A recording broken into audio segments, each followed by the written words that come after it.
నేను main thing ఇది కొన్నది పర్పస్ ఏంటంటే ట్రావెలింగ్ పర్పస్. రీసెంట్గా జరిగిన పహల్గామ్ అటాక్ గురించి ఎక్కువ మంది మాట్లాడకూడదు అని చెప్తుండ్రు. నిజాలు చెప్పడంలో ఎందుకు భయపడాలి నాకు అర్థం అవుతలేదు. Actually my favourite bike was a street triple, but I didn't get it because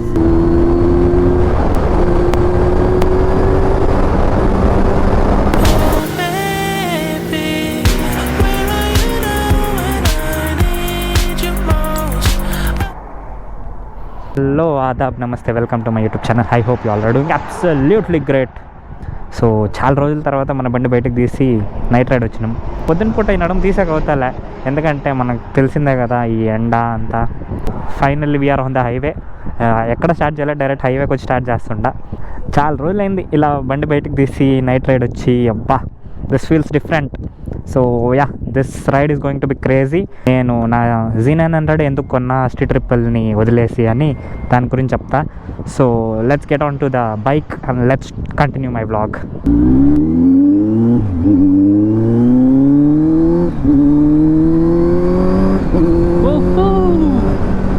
so చూడండి, అప్పుడే 2700 కిలోమీటర్స్ తిప్పేసిన బండిని 1 మంత్లో. యూజువల్లీ కొనాలంటే it all depend on your choice. మీకు ఏ రీజన్ కొంటుండ్రు బండి అనేదే డిపెండ్ అవుద్ది. సో ఇప్పుడు నా వ్లాగ్స్ చూస్తున్న వాళ్ళకి కొంచెం ఈజీ అవుద్ది ఏ బండి కొనాలి, Z900 స్ట్రీట్ ట్రిపుల్ అని. So it all depend on your purpose of buying the bike. First point ఏంటంటే, నేను Z900 కొనింది రీజన్ వచ్చి first thing is price. Street triple on road బెంగళూరులో వచ్చేసి 15.5 ఉంది, అది వితౌట్ ఎగ్జాస్ట్. విత్ ఎగ్జాస్ట్ పోతే మనకి యూజువల్లీ స్లిప్ ఆన్స్ వేసే అవ్వదు. ఇప్పుడు వచ్చే స్ట్రీట్ ట్రిపుల్స్కి will have to fit in a full system exhaust.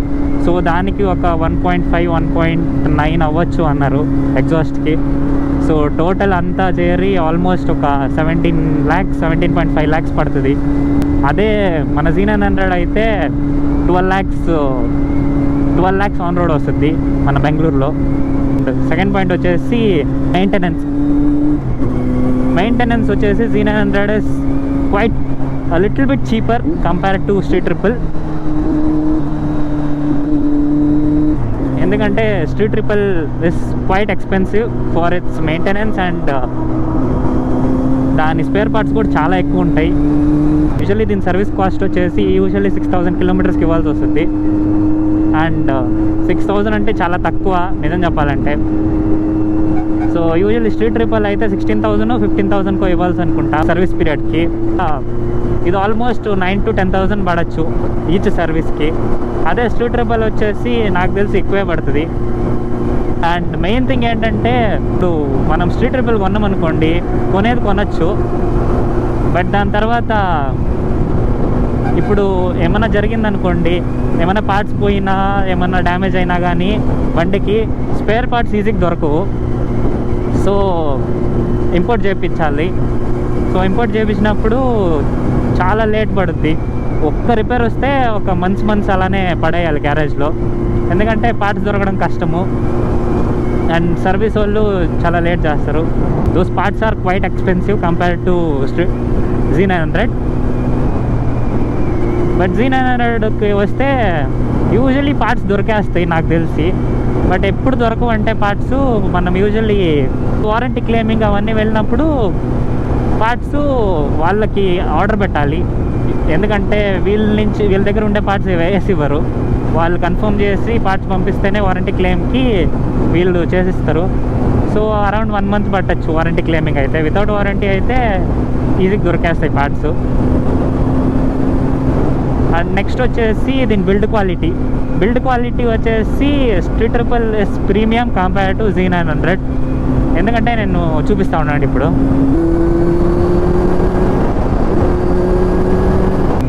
చూడండి దీని బిల్డ్ క్వాలిటీ ఎలా ఉంటుందంటే, this parts are not that great. అంత ప్రీమియం ఫీల్ ఇవ్వదు మీకు. అదే స్ట్రీట్ ట్రిపుల్లో అయితే fit and finish will be too good.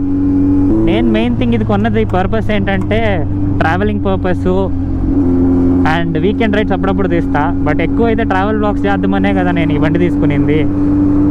So street triple అయితే it's best for track purpose and weekend rides only. Touring చేయొచ్చు కానీ that's not good for hour roads అని నా ఒపీనియన్. ఎందుకంటే దీని గ్రౌండ్ క్లియరెన్స్ వచ్చేసి కొంచెం ఎక్కువే ఉంటుంది స్ట్రీట్ ట్రిపుల్ కంటే. స్ట్రీట్ ట్రిపుల్ కంపేర్ చేస్తే స్ట్రీట్ ట్రిపుల్ది ప్రతి స్పీడ్ బ్రేకర్ దగ్గర సంపుగాడు తగులుద్ది, అది పెద్ద భయము నాకు. అండ్ దాని సస్పెన్షన్ వచ్చేసి స్ట్రీట్ ట్రిపుల్ సస్పెన్షన్ వచ్చేసి little stiffer compare to Z900. Z900ది వచ్చి కొంచెం సాఫ్ట్ కాంపౌండే ఉంది, స్టిఫ్గా ఏం లేదు. రైడింగ్ చేసేటప్పుడు మీకు అంత ఫీల్ అవ్వదు సస్పెన్షను. అండ్ పవర్ విషయానికి వస్తే street triple RS is more powerful then Z900, ఎందుకంటే that is purely made for track purpose. And మన బండి ఇండియన్ రోడ్స్కి తగ్గట్టు చేసిండ్రు.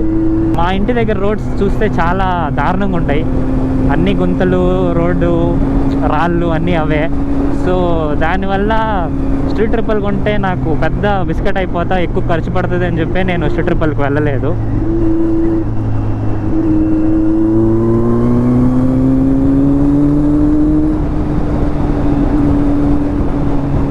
నెక్స్ట్ విషయానికి వస్తే దీని ఫీచర్స్ పరంగా అయితే చూస్తే street triple is having upper hand compare to Z900, ఎందుకంటే చాలా ఫీచర్స్ ఉంటాయి. క్విక్ షిఫ్టర్ ఉంది, ఆటో బిల్ప్ లేదనుకుంటా, బట్ క్విక్ షిఫ్టర్ అయితే ఉంది. అండ్ నా ఛానల్లో దాన్ని వీడియో కూడా ఉంది స్ట్రీట్ ట్రిపుల్ది, you can go check it out. And riding feel అయితే నెక్స్ట్ లెవెల్లో ఉంటుంది. అది పర్ఫెక్ట్ స్ట్రీట్ బైక్ అనుకోండి, డైలీ యూస్కి అలా కమ్యూట్ చేసేయడానికి అండ్ వీకెండ్ రైడ్స్ తీయడానికి బాగుంటుంది. మన ఇండియన్ రోడ్స్కి అయితే నేను ఎక్కువ, అంటే మనం వెళ్ళే రోడ్స్కి ఎక్కువ అంటే కొంచెం భయపడతా తీయాల్సి వస్తుంది. Actually my favourite bike was a street triple, but I didn't get it because conditions చూసే తీసుకోవాలి. ఇప్పుడు అంత ఇన్వెస్ట్ చేస్తున్నప్పుడు మనము ఏది పడితే అది తీసుకున్నాం అనుకోండి, పెద్ద బిస్కెట్ అయిపోతాం. అన్నీ అనలైజ్ చేసి లాస్ట్కి ఒకటి డిసైడ్ చేయాలి. ఊరకనే తీసుకోము కదా, ఇన్ని బండ్లు ఇంత ఇన్వెస్ట్మెంట్ చేస్తున్నామంటే it should be useful and it shouldn't be a burden to us later. ఇప్పుడు ఇది కొన్నప్పుడు అయితే దీన్ని లోన్ కట్టుకొని దీన్ని మెయింటైన్ చేయొచ్చు. అదే స్ట్రీట్ ట్రిపుల్ కొన్నాం అనుకోండి 17 lakhsకి ఇంకొక 5-6 lakhs ఎక్స్ట్రా పెట్టినాం అనుకోండి, BMW S1000 RR వచ్చేస్తుంది. సో అది కూడా మైండ్లో ఉండే. సో 17,000 ఇన్వెస్ట్ చేసి ఇన్లైన్ 3 కొని లోన్ కట్టుకుంటూ మెయింటైన్ చేయడం అంటే చాలా కష్టం. సో అందరు అనుకోవచ్చు సూపర్ బైక్ కొన్నాక మెయింటెనెన్స్ ఈజీ ఉంటుందని, చాలా కష్టంగా ఉంటుంది. నేను కొనే ఎన్ని కష్టాలు పడినా చూడండి. ఫస్ట్లోనే అది ఫుల్ కొత్త యూనిట్ని బయటకు తీసి ఇంజిన్ అంతా రీమోడలింగ్ చేసి మళ్ళీ గేర్ తీసి పెట్టి ఇవంతా చాలా పెద్ద టాస్క్ అయిపోయింది. సో మనం కొత్త బండి కొన్నా కానీ ఆ కొత్త బండి ఫీల్ అనేది ఉండదు, ఇవన్నీ మళ్ళీ ఇంజిన్ తీసి పెట్టిండ్రు కాబట్టి. బండి కొనే ముందు ప్రీ ఇన్స్పెక్షన్ చేయండి, మీరు కూడా ఒకసారి వెళ్ళి చూసి తీసుకోండి, నాలాగా బిస్కెట్ అయిపోకండి. నాది ఎలాగో వారంటీలో క్లెయిమ్ అయిపోయింది. అండ్ మళ్ళీ యాక్చువల్లీ యూజువల్లీ నేను న్యూట్రల్లో పెట్టి ఆన్ చేస్తున్నప్పుడు సౌండ్ వస్తుంది ఫస్ట్ గేర్లో, మళ్ళీ అదేమైందో నాకు తెలియట్లే. సో అలాగే నడిపిస్తుండా. I hope it doesn't affect me as much as it did in the first. చాలా ట్రావెల్ బ్లాగ్స్ చేయాలని ఉంటా, బట్ నాకెందుకో భయం వేస్తుంది ఈ నడుమ బయటకు తీయాలంటే. ఈ బండి మళ్ళీ ఏం పెంట పడుద్దో, మళ్ళీ రిపేర్ చేయాల్సి వస్తుందేమో అని భయం వేస్తుంది. అండ్ రైడ్స్ వెళ్ళినప్పుడు ఎప్పుడైనా రిపేర్ వచ్చిందనుకోండి, నేను బిస్కెట్ అయిపోతాను నిజంగా. ఎందుకంటే Z900 సర్వీస్ కూడా ఉండదు ఎక్కడ. అందుకే నేను లాస్ట్ బ్లాగ్లో చెప్పిన నా GTని మోస్ట్లీ టూరింగ్ స్పెక్గా మార్చి GTలోనే ట్రావెలింగ్ చేస్తా అని. సో చూద్దాం, ఏది కుదిరితే అది చేద్దాం. అండ్ యూజువలీ ఇలాంటి బైక్స్కి అంతా టైర్స్ అవన్నీ వచ్చేసి తొందరగా మార్చాలి, ఒక 6,000-7,000 కిలోమీటర్స్కే మార్చేయాలి. అండ్ బ్రేక్ ప్యాడ్స్ కూడా అంతే వస్తాయి నాకు తెలిసి 7,000-8,000 మ్యాక్స్. అది మీరు తోలే బట్టి ఉంటుంది. కొంతమందికి అయితే 2,000-3,000 కంటే అయిపోతుంది. సో వీలీస్ అవన్నీ చేస్తారు కదా వాళ్ళకి, మనం చేయం కాబట్టి మనకి రాదు వీలీస్ చేయడం.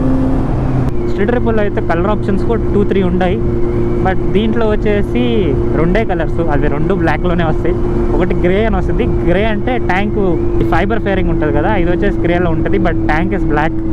అండ్ ఇంకొకటి బ్లాక్, ఫుల్ బ్లాక్ వచ్చేసి దాంట్లో ఫేరింగ్ కూడా బ్లాకే ఉంటుంది. So that's the difference. So కూర్చొని అనలైజ్ చేయండి. So if you are quite good in spending so much on your bikes, so you can go for street triple. And మనం బడ్జెట్లో maintenance కొంచెం తక్కువ అండ్ ఇన్లైన్ 4 ఎక్స్పీరియన్స్ చేయాలంటే Z900కి వెళ్ళడం చాలా best. అలా అని చెప్పి బడ్జెట్లో అంటే అంత ఈజీ ఉండదు మెయింటెనెన్స్. సో దీని మెయింటెనెన్స్తో మనం యూజువల్లీ ఒక కొత్త బండే కొనొచ్చు ఇయర్లీ. దీని ఇయర్లీ మెయింటెనెన్స్ చూస్తే ఒక కొత్త బండి కొనొచ్చు, ఒక 2 lakhs అలా. నాకు తెలిసి ఎన్ఎస్ ఎంటీ లేదా R15 కొనేయచ్చు దీని మెయింటెనెన్స్ కాస్ట్తో. సో కవాసాకి వాళ్ళు ఏంటంటే ఫస్ట్ తక్కువ తీసుకుంటారు, తర్వాత స్లోగా లాగుతూ ఉంటారు. అదే స్ట్రీట్ ట్రిపుల్ వాళ్ళు ఫస్టే ఎక్కువ తీసుకుంటారు, తర్వాత కొంచెం గ్యాప్ ఇస్తారు, మళ్ళీ లాగుతారు. అలా అయిపోయింది. సో స్ట్రీట్ ట్రిపుల్ అనేది ముందు అంత ఫేమస్ ఏం కాదు, బట్ బైక్ ఉండే it was under rated. But now every one wants street triple.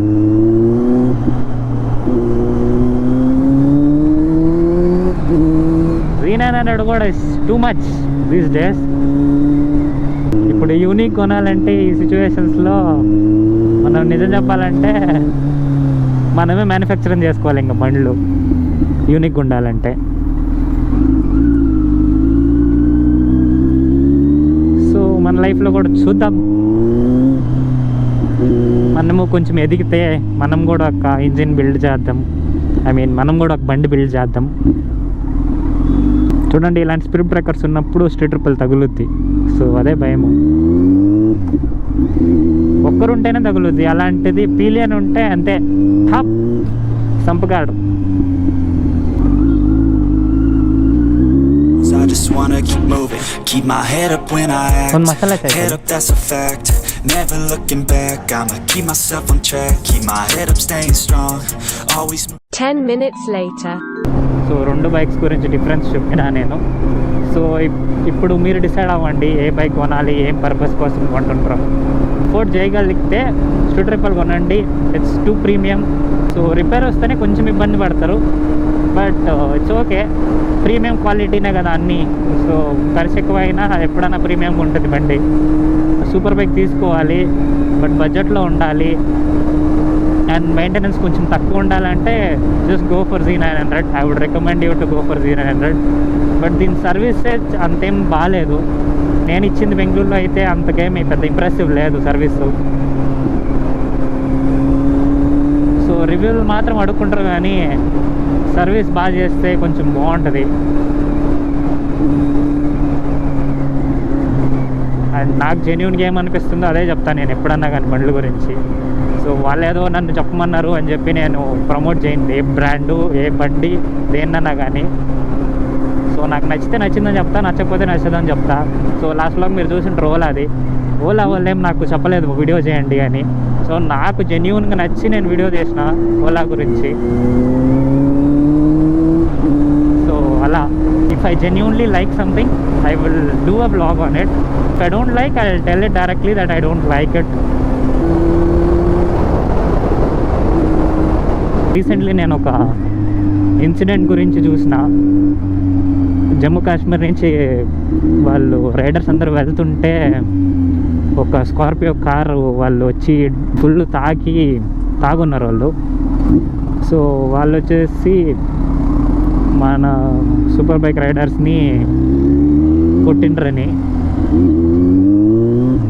So తాగి ఓవర్టేక్ చేసిండ్రు అని చెప్పి కొట్టిండ్రు. ఆయన ఒక వీడియో ఉంది ఆయనది, ఆయన అడుక్కుంటూ లిటరల్లీ అడుక్కుంటూ ఆయన ఒక్కడనే అయిపోయినా వదిలేయండి అని. అయినా వదలలేదు, కొట్టి టార్చర్ ఇచ్చిండ్రు వాళ్ళు. సో వాళ్ళతో ఉన్న ఫ్రెండ్ గ్రూప్ అందరూ వదిలేసి వెళ్ళిపోయినరు. నాకు ఆ క్లిప్ చూసే బేజారైపోయింది.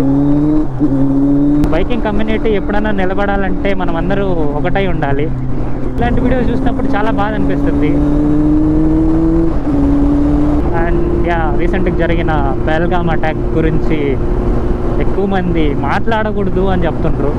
ఎందుకంటే రీజన్ బేసిస్కి వెళ్తుంది, సో ఇక్కడ రీజన్ లాగద్దండి అని కొంతమంది నోరు మూపించక చూస్తుండ్రు. సో నిజాలు చెప్పడంలో ఎందుకు భయపడాలి నాకు అర్థమవుతలేదు.